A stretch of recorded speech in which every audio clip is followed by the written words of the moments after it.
jangan-jangan munafik nih. Budaya itu harus dirombak. Nilai-nilai itu sudah dianggap ketinggalan zaman.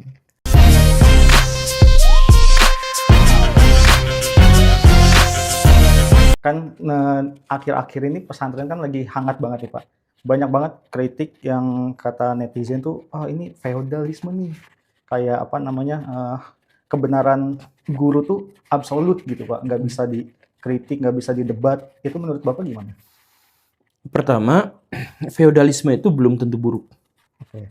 Jadi kalau misalkan ada orang yang ngatain feodal lu, ya jangan dulu tersinggung karena feodal itu baik di zaman lampau. Di zaman lampau. Iya, sangat baik. Jadi di zaman lampau, bagaimana cara untuk bisa memelihara ketertiban dan stabilitas di satu kawasan? Feodalisme itu menjadi satu-satunya cara. Oke. Feodalisme itu berarti adalah fokus dari feodalisme itu adalah patron, gitu, di mana ada satu pihak yang menjadi tempat bergantung bagi pihak-pihak yang lain. Dan karena itu maka pihak-pihak yang lain itu tidak memiliki pilihan lain selain berguru atau mengikuti atau memuja orang ini. Itu di zaman feodal itu seperti itu. Dan ini biasanya terikat dengan nilai-nilai ekonomi gitu. Jadi si patronnya itu, si bosnya itu memiliki semua aset di kawasan itu tanpa kecuali. Sehingga orang-orang di luar itu untuk bisa mendapatkan penghidupan, dia harus tergantung pada orang ini. Begitu. Nah, itu di masa lampau. Makanya feodal itu bagus di zaman itu. Nah, di zaman sekarang feodal itu tidak lagi berguna, tidak lagi berlaku. Karena apa? Ya seperti yang tadi itu, guru sama sekali tidak bisa memonopoli ilmu pengetahuan. Sama sekali tidak bisa memonopoli kesadaran. Dan tidak bisa mengajarkan secara eksklusif tentang kebajikan. Kebajikan bisa kita dapatkan dari manapun. Benar dan salah bisa kita dapatkan dari manapun. Berkah bisa kita dapatkan dari manapun. Berkah itu apa? Berkah itu ada seekor kucing yang meok-meokan kelaparan di jalan dan kemudian kita beri makan, itu memberi keberkahan buat kita. Keberkahan itu adalah ada orang tua yang sulit untuk menyeberang jalan, kita tolong dia, itu adalah keberkahan.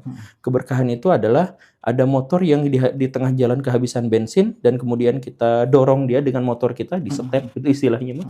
Itu juga adalah keberkahan. Nah, jadi keberkahan itu ada di mana-mana dan dengan cara apapun. Nah, karena kebenaran tidak lagi eksklusif dan tidak lagi dimonopoli atau satu pihak, maka bersikap berlebihan pada patronnya tadi itu sudah tidak relevan lagi. Jadi pesantren yang maju, pesantren yang bisa beradaptasi adalah pesantren yang bisa mengakomodasi dan mengakomodasi perubahan sosial yang terjadi di masyarakat. Di masa lalu, bentuk misalkan kepada guru itu cium tangan, cium kaki dan sebagainya, di zaman dulu itu relevan dan pas karena si guru benar-benar memonopoli aset di sana dan tempat bergantung para santrinya, baik dalam kesadaran, spiritual, ilmu pengetahuan, semuanya itu di situ. Nah, tapi sekarang nggak ada guru yang bisa menjadi seperti itu. Dan karena itu maka sudah nilai-nilai itu sudah dianggap ketinggalan zaman. Oke. Kalau misalkan pembelaannya karena itu adalah budaya, itu bagaimana Pak? Apakah budaya itu memang seharusnya tetap diteruskan atau tidak atau di adjust lah dengan zaman sekarang gitu Pak? Tidak ada yang sakral dengan kebudayaan. Jadi kebudayaan itu berubah, bertransformasi. Jadi tidak ada satupun di dunia ini budaya yang tidak berubah.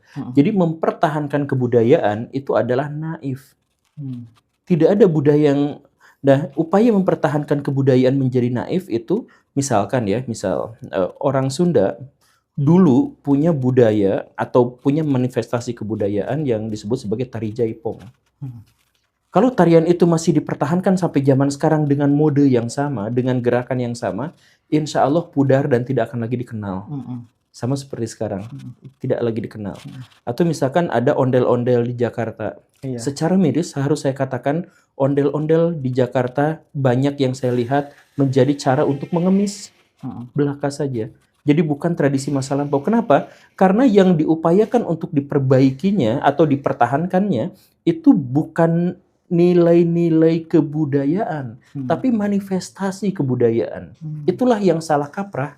Budaya itu harus dirombak. Yang kekal atau yang bisa dipertahankan dalam waktu yang lebih lama itu adalah ide-idenya, idealitanya. Contohnya beginilah. Orang Jepang itu dulu tuh maju. Iya.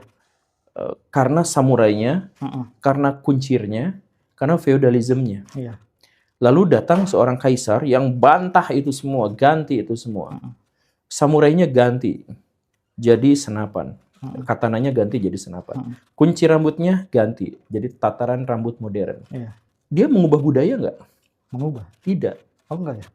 Dia mengubah manifestasi kebudayaan. Iya, tapi nilainya enggak. Soal disiplinnya, Jepang nggak berubah. Iya. Kesetiaannya pada perusahaan, pada daimyo, sekarang pada perusahaan, nggak pernah berubah. Kemudian integritasnya, kejujurannya nggak berubah. Yang berubah adalah perwujudannya, tata caranya.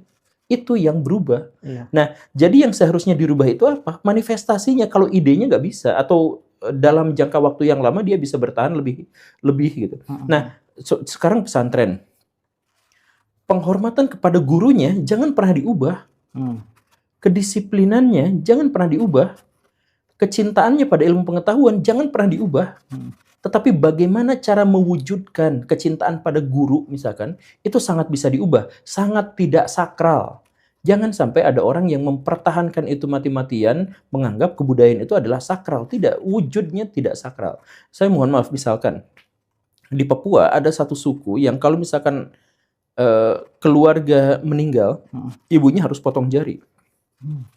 Ya ada kan? Itu tidak harus kita pertahankan.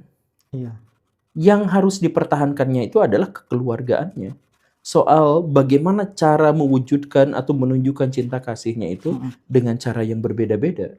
Itulah yang dimaksud dengan kebudayaan universal. Jadi di Amerika Serikat, di Belanda, di Indonesia, kita semua tahu bahwa misalnya bahwa kentut di muka umum itu tidak sopan. Iya. Kita tahu itu semua.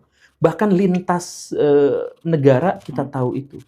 Nah, bagaimana cara memberikan hukuman kepada orang itu beda-beda dan bisa diubah. Bisa kan? Nah, ada misalkan di Amerika Serikat, di Belanda, di Indonesia, di Swedia, di mana-mana, senyuman itu adalah bahasa universal. Iya. Menunjukkan bahwa kita tuh tidak berbahaya buat pihak lain. Itu universal. Nah, jadi ada beberapa yang universal dan manifestasinya jelas. Nah, tapi beberapa di antara mereka ada yang mengubahnya. Misalkan di Norway, senyuman hanya diberikan kepada orang-orang tertentu saja. Banyak senyum di mana-mana itu nggak sopan. Oh, iya. Karena apa? Ya karena jangan-jangan munafik nih. Ke orang yang nggak kenal kok senyum. Gitu. Jangan-jangan munafik itu. Tapi di sebaliknya di Indonesia, kita banyak senyum pada siapapun. Ya, karena senyum itu ibadah dan barokah buat orang lain. Nah, idenya tuh sama. Bahwa senyum itu sebenarnya adalah baik. Itu bahasa universalnya. Tapi kalau kata orang Norway, perwujudannya adalah harus hanya pada orang tertentu saja yang dekat dengan kita. Karena kalau tidak begitu ya munafik. Kalau misalkan kata kita, ya senyum pada siapapun karena itu adalah bagian dari hubungan kemanusiaan yang baik. Nah, perwujudan itunya bisa beda-beda. Kita nggak bisa nyalahin orang Norwegia yang pelit senyum gitu. Orang Norwegia juga nggak bisa ngatain kita munafik dengan hanya gara-gara senyuman. Karena itu adalah bukan kebudayaannya, tapi manifestasi dari kebudayaannya. Begitu. Oke.